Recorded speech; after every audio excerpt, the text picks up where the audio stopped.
하나님께 영광의 박수를 드립니다. 귀한 찬양 감사합니다. 찬양 듣는데 너무 마음이 따뜻해집니다. 동일한 하나님 은혜를 주셨을 거라고 생각하고요. 우리 말씀 받기 전에 옆에 있는 분들에게 인사하도록 하겠습니다. 성도님은 귀한 하나님의 사람입니다. 한 번 더 인사하겠습니다. 하나님은 성도님을 포기하지 않으십니다. 아멘.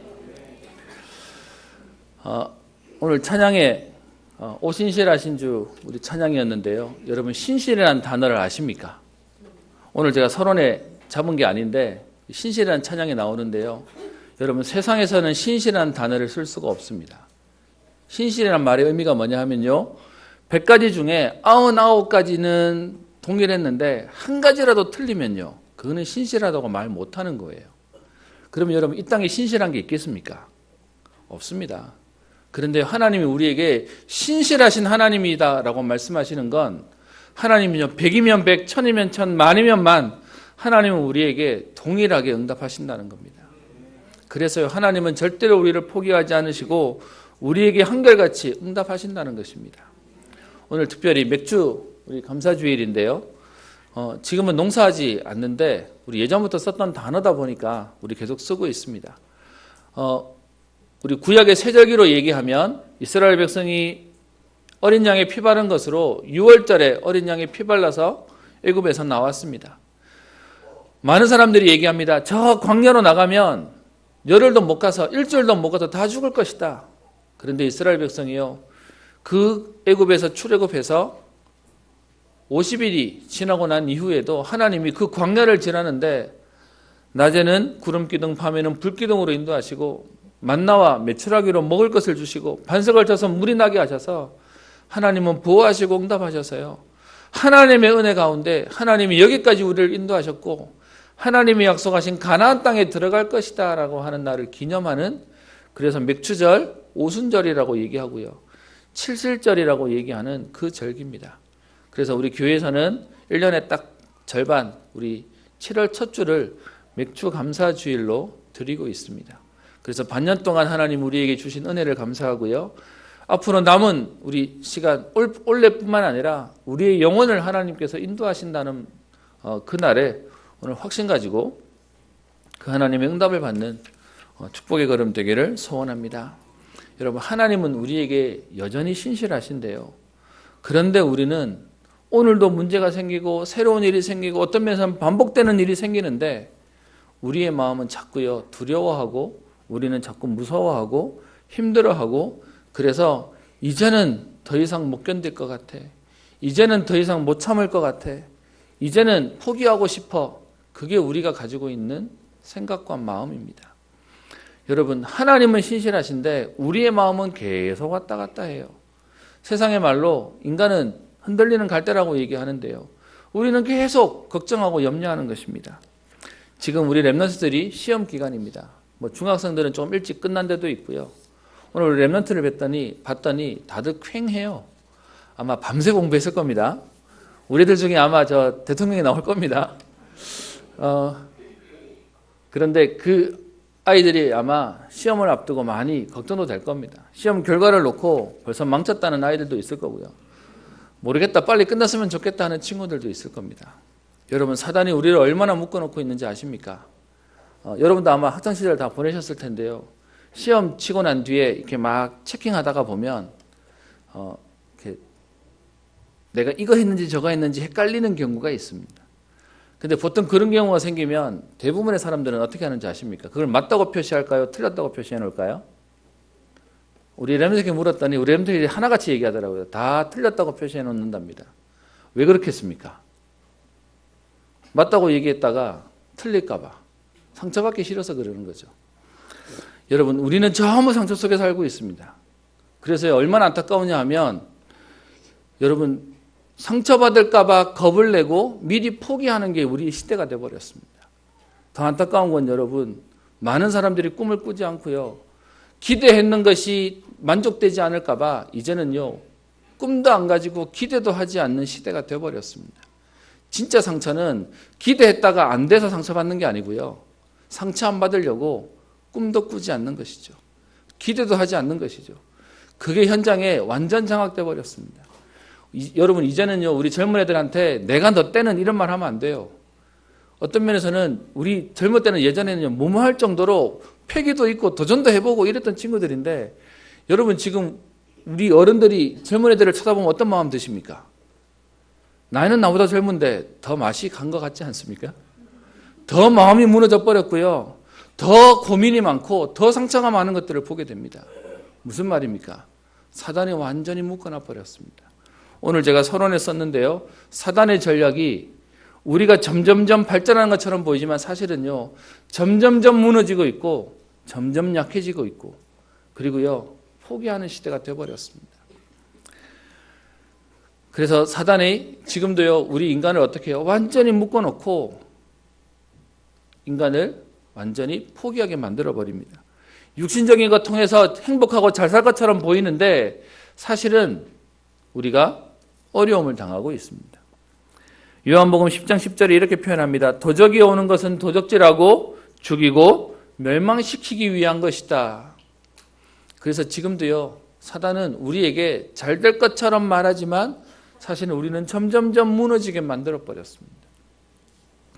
이 어려움 속에 살다 보니까요. 우리 인생은 행복한 게 아니라 괴로운 게 되어버렸습니다. 그래서요. 사는 게 무섭고 기사 중에 그냥 헤드라인만 봤는데 아마 뭐 연예인이었나 봅니다.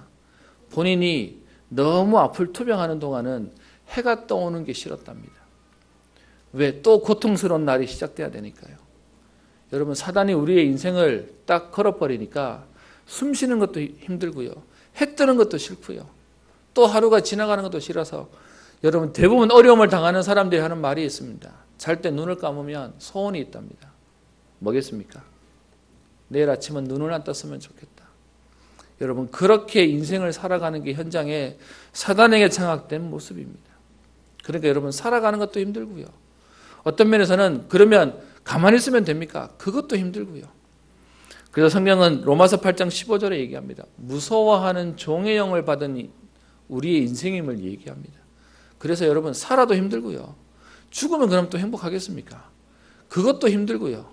그래서 살지도 못하고 죽지도 못하고 매일매일을 어쩔 수 없이 닥치는 대로 가는 것이 우리 인생의 모습입니다.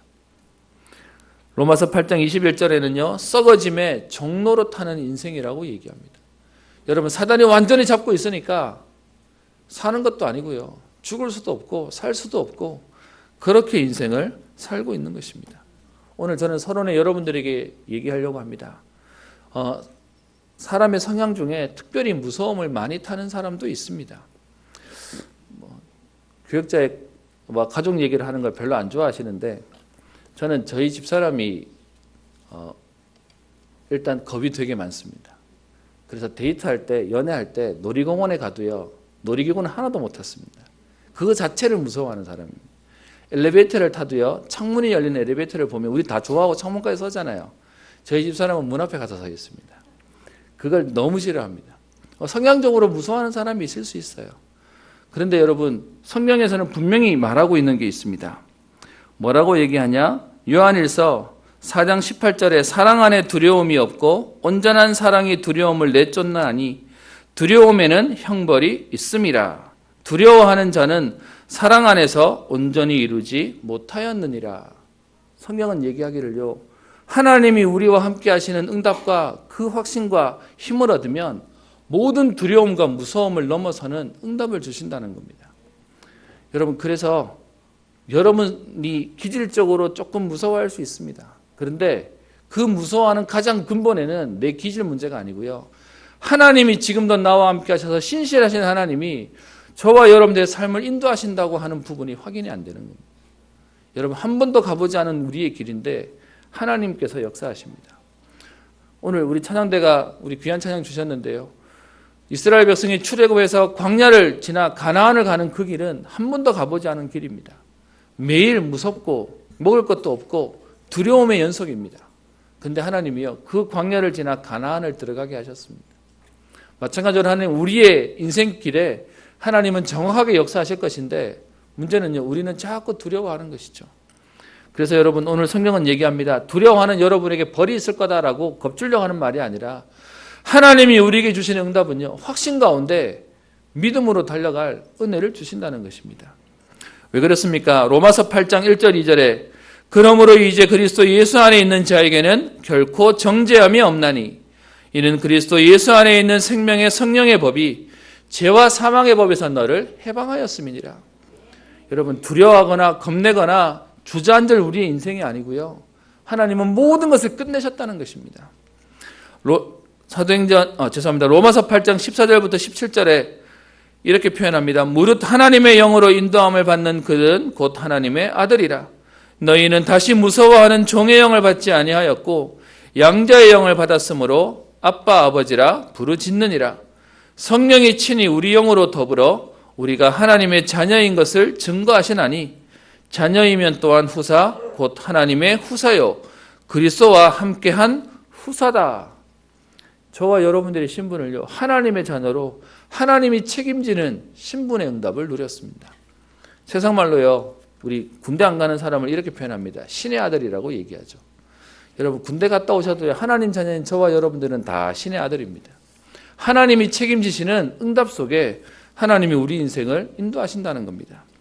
디모데후서 1장 7절에 이렇게 표현합니다. 하나님이 우리에게 주신 것은 두려워하는 마음이 아니요 오직 능력과 사랑과 절제하는 마음이니. 여러분 전능하신 하나님이 우리의 아버지신데 우리가요 내 인생을 살면서 겁내고 두려워하고 주저하고 그리고요 포기하고 산다.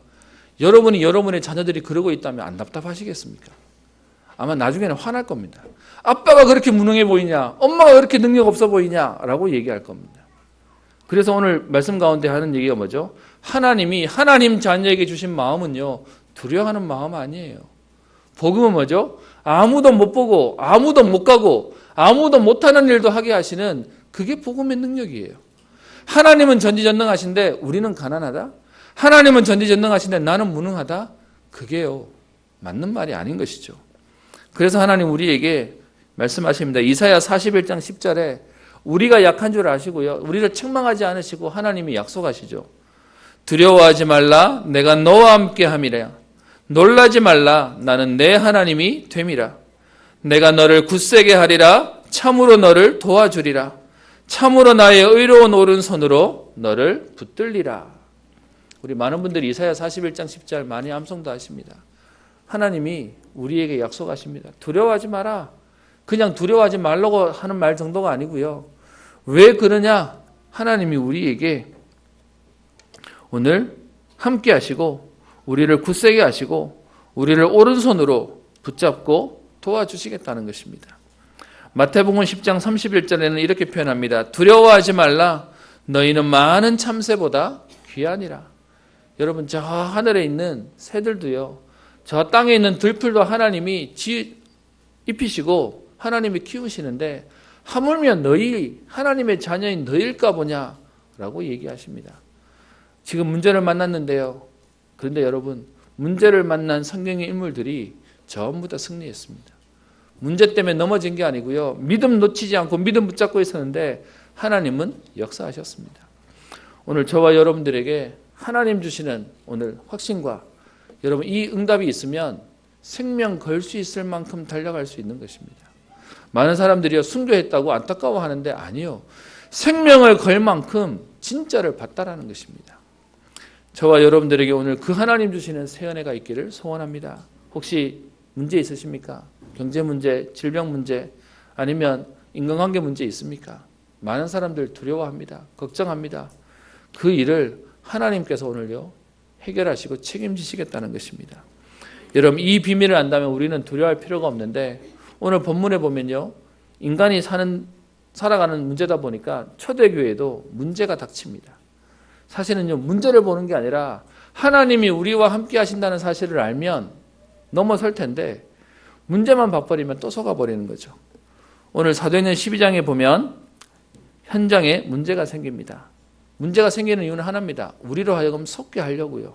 문제처럼 보이는 일 때문에 넘어지게 하려는 것이죠. 어떤 일이 생기죠? 12장 1절 그때에 헤롯 왕이 손을 들어 교회 중에서 몇 사람을 해하려 합니다.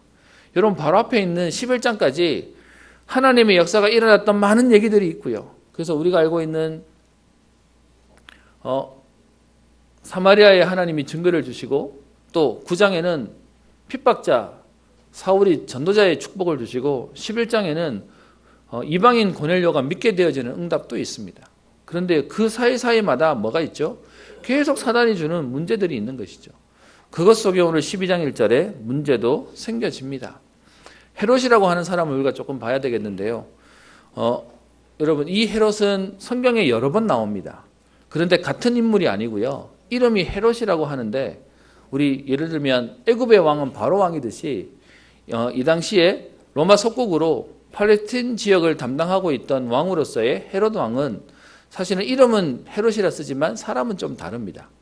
헤롯 왕에 대한 기록이 성경에 몇 군데 나오는데요. 첫 번째 나오던 구절이 마태복음 2장에 보면 예수님 당시에 동방박사가 왔다가 그 별이 나타났다고 얘기하니까 지금 본인의 왕권에 문제가 생길까 봐 남자애 다 죽이는 일이 생기죠. 그때 있었던 헤롯 왕은 헤롯 대왕이라고 얘기하는 헤롯 대제라고 하는 왕이었습니다. 그러다가 마태복음 14장에 오면 또 헤롯이라고 하는 왕이 나와서 일들을 하나 벌이는데 우리가 알고 있는 세례 요한을 죽이는 사건이 생깁니다.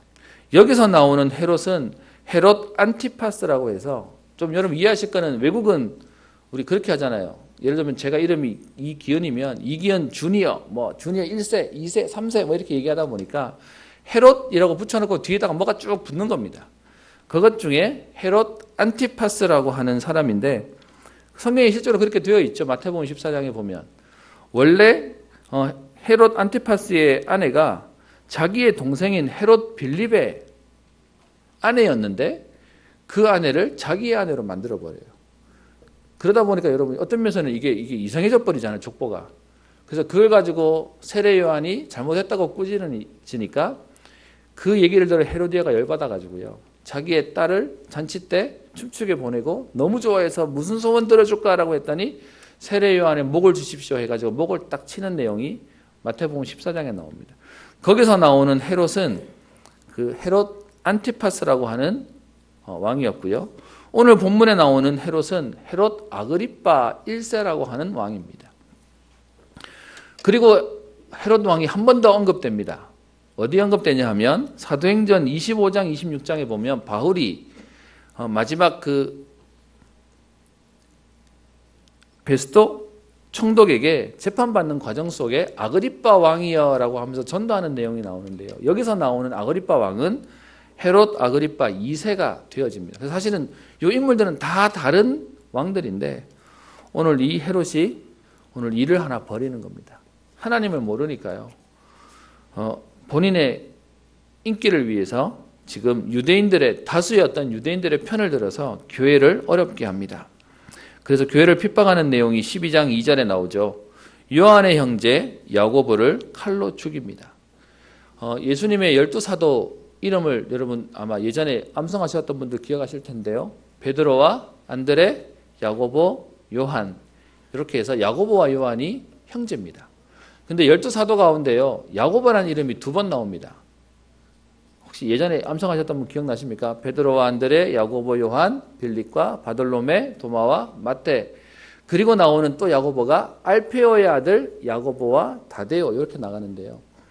그 야고보가 둘 있다 보니까 요한의 형제 야고보라고 얘기를 해야 돼요. 그래야 안 헷갈리니까. 그거 말고 야고보는 알페오의 아들 야고보 이렇게 보통 얘기를 하는데 지금 12장 2절에 요한의 형제 야고보를 죽입니다. 아마 베드로가 수제자였고요. 아마 그 다음으로 교회를 책임지고 있었던 사람. 왜냐하면은 베드로가 순회 사역을 하고 있었기 때문에 아마 그 은퇴하고 난 이후나 아니면 이렇게 직분이 넘겨주고 난 이후였을 것이다 라고 합니다. 그러다 보니까 헤롯 입장에서는 누구를 건드리냐? 교회의 제일 우두머리라고 하는 야고보 사도를 딱 죽여버립니다. 그런데 이 일 때문에 12장 3절에 유대인들이 너무 좋아하네요. 왜요? 이단이라고 생각하던 지금 예수 믿는 사람들의 교회의 수장을 죽여놓으니까 너무 좋아하는 것을 보고는요, 헤롯이 마음을 먹습니다. 그러면 이번 기회에 베드로까지 잡으면 더 인기가 올라가겠지. 그래서 베드로를 잡아옵니다. 죽이려고요. 그런데 하필이면 이때가 언제냐? 12장 3절에 보면요, 무교절이다라고 되어 있습니다. 무슨 말이냐면 지금으로 치면 명절입니다. 여러분 공무원들도 휴일에는 쉬어야죠. 그러다 보니까 잡아놓고 이 명절이 끝나고 나면 죽여야 되겠다고 생각해서 감옥에 두고 있는 상황입니다. 사실은요, 이제 형 집행하는 날짜만 남았지 이미 죽는 목숨으로 되어 있는 상황 속에 있었던 겁니다. 여러분 이 상황을 보면 많은 사람들은 얘기하겠죠. 절망하겠죠. 이 상황을 보면서요, 이제는 끝났다라고 얘기하겠죠. 그런데 여러분, 하나님은 신실하세요. 하나님은요, 우리에게 정확하게 역사하세요. 이 일을 놓고 오늘 교회가 한 일을 보겠습니다.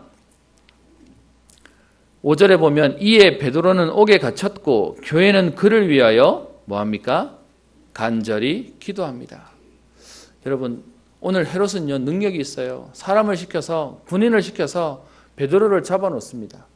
거기에 비해서요, 초대교회는 힘이 없어서, 힘이 없는 것처럼 보여서 뭐밖에 할 수가 없어요? 기도밖에 할 게 없어요. 제가 예전에 이 강단에서 한번 말씀드렸는데요, 저는 교회에 있는 사람이 복음의 가치와 영적인 가치를 쉽게 말하는 것이 너무 안타깝습니다. 그래서 기도나 하지 뭐. 저는 그 기도나 하지 뭐라는 말이 너무 안타깝습니다. 여러분 가장 무기력해 보이는 초대교회가 기도하고 있었다는 이 말이요, 사실은 어마어마한 응답입니다. 오늘 5절에 보시면 간절히 하나님께 기도하더라.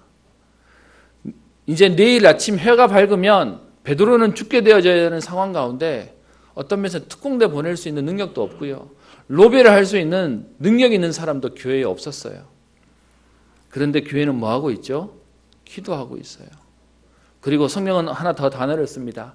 간절히 기도했다고 되어 있는데요, 원어적으로 여기서 쓰이는 이 간절이라는 단어가 누가복음 22장 44절에 보면 예수님이 십자가 지기 전에 마지막 겟세마네 동산에서 기도하실 때 땀방울이 핏방울이 될 만큼 간절히 기도했다고 되어 있는 그 간절이란 단어와 동일한 단어를 썼습니다.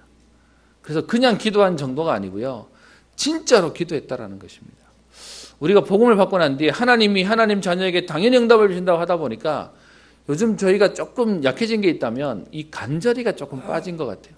그래도 응답 주실 건데 뭐라고 생각하다 보니까 초대교회가 지금 그날 밤에 간절히 기도합니다. 할 게 없어서 매달리는 게 아니고요, 하나님의 역사하심을 알기에 기도하는 겁니다. 여러분 제가 오늘 서론 시작하면서요, 상처받은 사람들은 꿈도 안 꾸다고 얘기했는데 너무 많은 분들이 죄송합니다, 기도할 힘도 없으시더라고요. 기도하면 응답 주시는 하나님인데 기도하는데 응답 안 주면 어떡하지? 하나님 알아서 하실 건데 라고 하면서 기도하지도 못할 만큼 현장이요, 사단에게 잡혀 있는 것도 보게 됩니다. 여러분 응답이 있냐 없냐는 그 다음 일이고요, 우리는 오늘 하나님께 기도할 수 있습니다. 기도는 하나님 분명히 역사하시고 우리에게 응답하실 수 있습니다. 여러분 혹시 기도를 내가 안 한다고 생각하십니까? 바쁘다고 생각하십니까? 어쩌면 상처받은 내 영혼일 수도 있습니다. 기도하지 못할 만큼 황폐해져 있는 것이 우리의 모습일 수도 있습니다. 맞고 틀리고는 그 다음 얘기고요, 진짜 우리가 하나님 앞에 기도한다면 하나님 우리의 기도 제목을 수정해서라도 우리에게 역사하실 것입니다. 그래서 오늘 교회가 기도하고 있습니다. 그런데 여러분 이 기도할 때 어떤 일이 생깁니까? 6절에 보시면 헤롯이 잡아내려고 하는 그 전날 밤에 베드로가 두 군인 틈에서 두 쇠사슬에 매여 누워 잔다고 되어 있습니다. 파수꾼들은 문 밖에서 옥을 지키는데요, 왜 지금 이런 상황이 되냐? 앞에 안 봤지만 4절에 군인 4씩인 4패에 맡겨가지고 지키고 있습니다. 왜 그러냐 하면요, 베드로는 지금 상습범이에요. 감옥에 처음 들어온 게 아니에요. 언제 들어왔죠? 3장에 안전병이 일으키고 나니까 잡아다가 감옥에 한번 넣었죠. 그래서 그 얘기가 4장 3절에 나옵니다. 그런데 그때도 어떻게 해요? 백성 앞에 재판에 나와가지고 누구 이름으로 지금 이 사람 일으켰냐라고 얘기할 때 당신들이 못 박아 죽인 예수 그리스도 이름으로 일으켰다라고 얘기해서 나중에 그들이요 지금 이거 잡고 싶은데 증거들이 있고 증인들이 있으니까 겁을 주고 다시는 예수 이름으로 말하지 말라라고 해서 내보낸 경험이 있잖아요. 그게 첫 번째 경험이고요. 두 번째 경험은 사도행전 5장에 보면 5장 18절 이후에 그 내용이 나옵니다. 초대교회가 막 응답받아가니까 바리새인들과 사두개인들이 예수 믿는 사도들을 잡아다 옥에다 다 집어넣습니다. 그런데요 5장 19절에 무슨 내용이 나오죠? 주의 사자가 그날 밤에 옥문에서 이 사도들을 다 끄집어내가지고 얘기합니다. 저 시장에 가서 시내에 가가지고 길거리에서 복음 전해라. 그래서 풀려나자마자 복음 전하는 내용이 나옵니다. 그러니까요 사람들이 아는 겁니다. 이거 베드로 잡아놓으면 또 도망갈 거야. 그래가지고 지금 더 보통의 사람들보다 훨씬 더 상엄한 경비를 치르고 있는 겁니다. 여러분 그러면 육신으로 보면요 이 상황이면 못 나가는 거잖아요. 평상시에는 군인 하나가 한 죄수를 묶어서 지키고 있답니다. 역사학자들이 기록하는 그 당시의 문화가 그랬답니다. 그런데 지금 그 정도가 아니고요. 오늘 둘씩 두 사람이 지금 지키고 있고 그리고요 문 밖에서도 지키고 있고 군인 4명이 지금 하고 있는 살벌한 상황입니다. 근데 여러분 얘기 드리죠. 신실하신 하나님은 그게 문제가 안 돼요. 그래서 하나님 어떻게 역사하시는지 봅시다. 7절에 호련히 주의 사자가 나타나매. 이 주의 사자가 8절에 천사라고 말하고 있고요.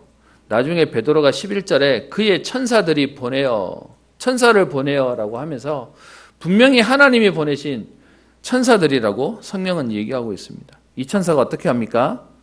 7절에 자고 있는 베드로의 옆구리를 깨웁니다. 여러분 오늘 말씀 속에 귀신이 역사하는 거하고 분명히 다릅니다. 무슨 말이냐?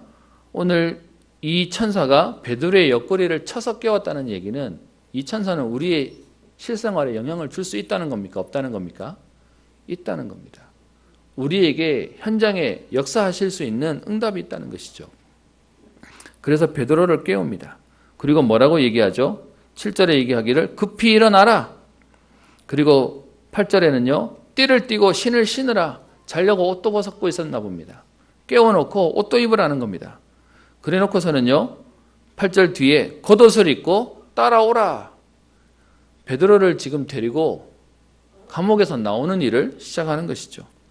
그랬더니 이 천사가 하는 일을 보십시다. 7절에 보시면 일어났더니 묶고 있던 쇠사슬이 그 손에서 벗어지게 되고요. 그리고 그 뒤에 10절에 보면 감옥을 나오려니까 지키고 있는 파수들, 문들이 있지 않습니까? 그런데 그 문들 앞에 오니까 어떻게 되어 있습니까? 새 문에 이르니 문이 저절로 열리는지라. 여러분 이게 하나님의 역사입니다. 하나님이 하셔버리니까 모든 묶였던 것, 매였던 것 다 끝나버리는 것이죠. 그리고 더 신기한 건 그 옆에 있던 군인들은 알지 못해요. 그래서 나중에 12장 18절에 보면 날이 새매 군인들은 베드로가 어떻게 되었는지 알지 못하고 적지 않게 소동하니. 여러분 이것 때문에요. 19절에 파수꾼들을 신문하고 죽이라고 명하는 일까지 생겨집니다. 저는 이런 얘기 보면 자꾸 혼자 상상합니다. 이때는 CCTV 없었잖아요. 요즘은 CCTV 있잖아요. 요즘 천사가 역사하시면 이거는 어떻게 찍힐까라는 생각도 한번 해봅니다. 무슨 말이냐? 분명히 하나님은 역사하셨다는 겁니다. 여러분 이렇게 베드로는요. 초자연적인 역사를 통하여 풀려나는 하나님의 응답이 있게 됩니다.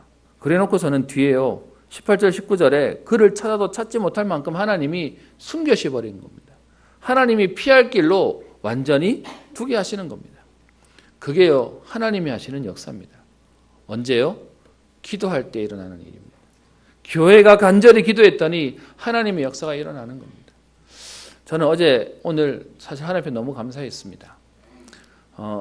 저희 교회가 렘넌트 살리는 교회인데 이번에 우리 대학 수련회는 우리 지지난주에 했고요. 어제 저녁부터 사실은 지금 여름 성경학교가 초등부가 하고 있습니다. 저희 집 아이들 둘도 와야 되기 때문에 더 관심 있게 여기서는 담임 목사 말고 학부형입니다. 근데 우리 아이들 1학년, 2학년짜리가 교회 와서 하루 잔다니까 얘네들이 잠은 잘까 뭐 걱정도 되기도 하고 이걸 또 일주일 하루로 끝내는 게 아니라 한 달에 지금 이걸 4번 하겠다는 겁니다. 어제 사실 걱정된 마음으로 쳐다보기도 했었는데요. 제가 토요일 날 저녁은 항상 좀 늦게 퇴근합니다. 12시쯤 마무리하고 집에 가려고 나오는데 우리 애들이 모여가지고 얼마나 신나는지 12시 됐는데 막 뛰어다녀요. 제가 어젯밤에는 외롭지가 않았습니다. 교회 애들이 바글바글 하고요. 하길래 애들이 12시인데 잠을 안 자요. 그래서 제가 방에 들어가 봤더니 불은 꺼서 주무시려고 선생님들은 누워 계시는데 애들은 막 다니는 거죠. 그래서 제가 좀 혼냈습니다. 지금부터 말하는 사람 안 재운다 해서 10분 동안 말하기 없기 해가지고 재웠는데요. 교회가 아이들이 뛰어다니고 찬양하는데 너무 감사한 겁니다. 더 감사한 건 뭔지 아십니까? 오늘 새벽기도 하려고 5시 반에 왔는데 우리 애들이 새벽기도라고 왔어요. 초등학생들이요. 물론 멍하게 딱 갔지만 여러분 그 아이들이 와서 기도하고 갔어요. 그러고 났더니 얘들이 얼마나 아침부터 이게 힘이 넘치는지 몇 시간 못 잤거든요. 아침에 8시 됐더니 밑에서 혼자 자기들끼리 찬양하고 있어요. 막 예배드리고 있어요. 제 마음속에 드디어 교회 갔다. 랩런트들이 찬양하고 뛰어놀고 정말 어떤 면에서는 이게 교회지라는 마음이 들면서요. 수고하시는 선생님들한테 너무 감사합니다. 아마 우리 선생님들 지금 비몽사몽인 분도 계실 것 같습니다. 오늘 여러분 눈 감고 계시면 제가 이해드리겠습니다. 여러분 교회가 랩런트를 놓고 교회가 현장을 놓고 합심으로 기도한다. 분명히 역사는 있습니다. 오늘 그 역사 가운데 베드로가 풀어나는 정도로 끝나지 않고요. 오늘 읽지 않았지만 뒤에 여러분 12장 20절부터 뒤에 있는 23절에 보면 헤롯이 영광을 하나님께로 돌리지 아니하므로 주의 사자가 곧 친히 벌레에게 먹혀 죽으니라. 성경학자들의 얘기로는 아마 기생충이었지 않았을까라는 얘기를 합니다. 여러분 우리 성경하고는 좀 다르지만 요세푸스라고 하는 역사학자, 사실 이 사람은 믿음 없는 사람입니다. 그런데 그 요세푸스라는 사람이 이 당시를 연구하고 이 당시에 있었던 사건들을 기록해서 적어놓은 거에 보면 이 헤로드 왕과 예수님에 대한 얘기를 그대로 적어놨습니다. 요 성경에서는요 주의 사자가 친히 죽었다고 되어 있는데요. 실제로 헤롯의 죽음에 대한 것을 어떻게 얘기하냐면 배가 아침부터 아파가지고 그 배 아픈 것 때문에 누웠는데 5일 만에 죽었다라고 역사는 기록하고 있습니다. 영적인 건 모르니까 하나님의 사자가 움직인 걸 모를 뿐이지 분명한 건 배가 아파서 죽었어요. 근데 성경은 분명히 얘기하기를 천사가 와서 움직였더니 하나님이 주시는 응답이 시작되는 것입니다. 여러분 주의 사자가 움직인다. 여러분 이건 어마어마한 겁니다.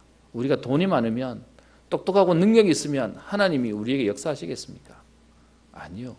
하나님의 자녀가 기도하는데 주의 천군천사가 동원되어지고 응답은 일어나는 것입니다. 그래서 그날 밤에 헤롯은 죽게 되어집니다. 오늘 여러분들과 함께 기도에 대한 내용을 좀 보려고 합니다. 근데 오늘 기도는요 조금 내용이 좀 다릅니다.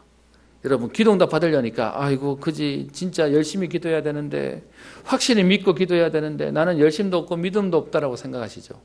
그래서 오늘 메시지가 여러분에게 힘이 되기를 소원합니다. 왜냐? 오늘 기도하는데요 보세요. 베드로가 이 응답 받았잖아요. 근데 베드로가 확신이 있었냐? 여러분 12장 9절을 보시겠습니다. 베드로가 나와서 따라갈새 천사가 하는 것이 생시인 줄 알지 못하고 환상을 보는가 하니라. 이 얘기는요. 오늘 베드로는 죽을 뻔하다가 살아났어요. 여러분 내일 죽게 되는데 베드로는 자고 있었네요. 그럼 우리와 비슷하게 열심은 없었던 것 같습니다. 두 번째요. 이 베드로가 천사가 와서 지금 막 일으켜서 막 옷 입고 나가라고 얘기하는데 이게 꿈인지 생시인지 구별이 안 될 만큼 확신도 없는 멍했답니다. 그럼에도 불구하고 베드로에게는 어떻게 해요? 역사가 일어났어요. 그러면 멍해도 되겠네. 그 말을 하자는 건 아닙니다. 11절에 보시면 이제 베드로가 정신이 들어 이르되 내가 이제야 참으로 주께서 그의 천사를 보내어 나를 헤롯의 손과 유대 백성의 모든 기대에서 벗어나게 하신 줄 알겠노라. 오늘 본문에 보면요, 베드로가 확실하지 않았어요. 그럼에도 불구하고 하나님은 기도에 응답하시고 역사하셨어요. 오늘 저와 여러분이 조금만 기도할 작정하시고 기도하신다면 하나님은 응답하실 겁니다. 두 번째요, 온 교회가 기도했다고 되어 있는데 막상 이렇게 베드로가 감옥에서 나와가지고요, 어디로 갔겠습니까? 12절을 보십시다. 마가라 하는 요한의 어머니 마리아의 집에 가니, 이것이 마가다락방을 얘기하는 것이죠. 그 마가다락방이 공식적으로 성도들이 모여서 기도하는 예배 처소였습니다. 그곳에 갔더니 여러분 12절에 보면 그때까지 그 사람들은 뭐 하고 있어요? 우리 보통 금요 철야기도라고 얘기하는데 요즘 철야는 말씀 안 되죠. 잠깐 기도하고 집에 가버리잖아요. 그런데 지금 이 밤에 베드로가 잠들어 있는 그 새벽에 나왔는데 마가다락방 교회 갔더니 지금 그 사람들은 뭐 하고 있어요? 밤새 기도하고 있어요. 거기에 모여 기도하고 있더라. 여러 사람들이 기도하고 있었다고 되어 있습니다. 그래서 베드로가 13절에 대문을 두드리죠. 이때는 초인종이 없었습니다. 그러니까 두드릴 수밖에, 큰 소리를 내는 거죠. 그랬더니 이 로데라고 하는 친구는 왜 나왔는지 모르겠어요. 기도 안 하고 있었는지 아니면 귀가 밝았는지 나와서 문 앞에 왔는데 베드로의 음성인 줄은 알아채요. 그러니까 너무 놀래가지고 어떻게 해요? 문은 안 열어주고 베드로가 지금 문 앞에 왔습니다 라고 기도하는 사람들에게 찾아간 거예요. 그랬더니 여러분 15절 그들의 대답이 되게 재밌습니다. 지금 베드로가 풀려나도록 기도하고 있는 기도에 베드로가 문 앞에 왔다고 얘기하고 그 말을 들은 사람들이 뭐라고 표현하죠? 15절에 그들이 말하되 네가 미쳤대요. 여러분 어떤 면에서는요, 풀려나게 해주세요라고 기도해놓고서는 앞에 왔다고 얘기하니까 아멘이 아니고 미쳤구나라고 얘기하고 있는 겁니다. 안 믿었어요. 이 얘기는 기도해놓고도 이렇게 빨리 올 줄을 몰랐던 초대 교회인지도 모르겠어요. 그랬더니 뒤에요, 여자아이가 말합니다. 아닙니다. 진짜로 참말 진짜로 왔습니다 라고 얘기합니다. 그랬더니 그들이 얘기하죠. 어떻게 얘기해요? 그러면 그의 천사가 왔나 보다. 여러분 이 얘기는 성경의 내용을 보시면 조금 우리가 이해해야 되는데요. 왜 어린아이 하나, 소자 하나도 실족치 말게 하라는 성경 구절이 있죠.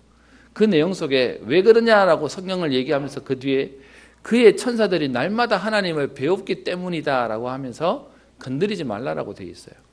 그래서 우리나라 정서에서는 귀신이라고 얘기한다면 이 유대인의 정서에서는 그 사람과 함께하는 천사가 있었다라고 얘기하니까 베드로가 왔다고 생각 안 하고요. 그럼 천사가 왔나 보지 라고 얘기하고 있는 겁니다. 그런데도 지금 이렇게 있는 상황 가운데 16절 베드로가 문 두들기를 그치지 않는, 왜냐하면 계속 바깥에서 지금 세워놓고 있으니까요. 어떤 면에서는 지금 베드로는요 탈옥한 사람이에요. 그 바깥에 있으면 안 되는 거예요. 그래서 지금 문 열어달라고 막 두드리니까 그제서야 정신을 차리고 어떻게 해요? 나가서 문을 열어보고는 베드로를 보고 놀랍니다. 여러분 이 얘기는 무슨 말이죠? 확실히 믿었다는 거예요? 안 믿었다는 거예요? 안 믿었어요. 못 믿었을 수도 있는 거죠.